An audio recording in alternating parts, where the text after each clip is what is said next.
À 11 heures précisément, les portes s'ouvrent pour une ultime fois au magasin L'Abbé du centre-ville de Toronto.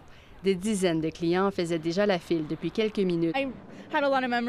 Cette cliente dit avoir beaucoup de souvenirs ici. Et cette autre se rappelle que c'est ici que son mari s'est procuré son habit de mariage. Que ce soit par curiosité ou pour se procurer des articles en liquidation, à Montréal aussi, on voulait mettre la main sur les derniers articles disponibles.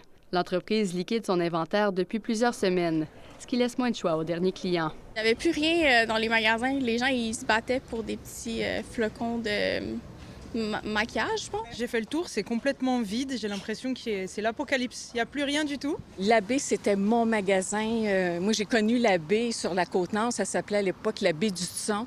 C'est une icône. Hein? L'Abbé du Hudson s'est placé sous la protection de ses créanciers en mars dernier, invoquant des difficultés à payer ses factures. L'entreprise attribue notamment ses problèmes à une baisse de l'achalandage due au commerce en ligne. Donc, on ne joue pas toujours à armes égales présentement dans le secteur du détail. À un seul clic dans votre téléphone, vous avez accès à de la marchandise qui vient de partout sur la planète, qui ne respecte pas ou peu les règles d'ici, alors que les commerçants établis ici ont beaucoup de règles à respecter.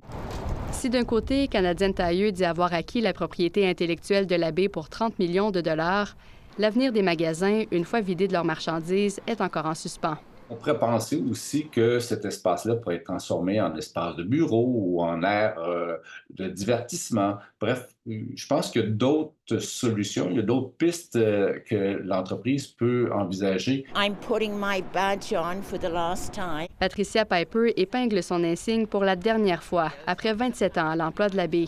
Comme plus de 8000 employés, elle perd son travail aujourd'hui. I'm glad it's over. Elle se dit soulagée de clore ce chapitre, fatiguée de l'incertitude des derniers mois. À la fin de son quart de travail, elle compte bien garder son tablier aux rayures historiques. I better go and start my shift. Thank you, everyone. Bye-bye. Ici Marion Bérubé, Radio-Canada, à Toronto.